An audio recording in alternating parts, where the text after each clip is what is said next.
السلام عليكم ورحمة الله وبركاته. جايبه لكم اعجاز النهارده، حاجه شفتها على النت وعجبتني قوي. اللحمه بتفك، ما صدقتش حقيقي، قلت لازم اجربها معاكم.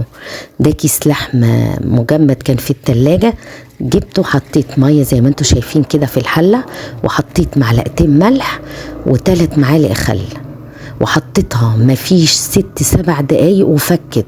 استغربت، حطيتها وحطيت عليها فخارة في المية وسبتها شوية، على كام دقيقة على الناحية اللي انتوا شايفينها كده. حطيت عليها الفخارة وسبتها شوية، وبعد كده رحت قلباها الناحية التانية كام دقيقة برضو، خدت على بعضها بتاع 6 7 دقايق.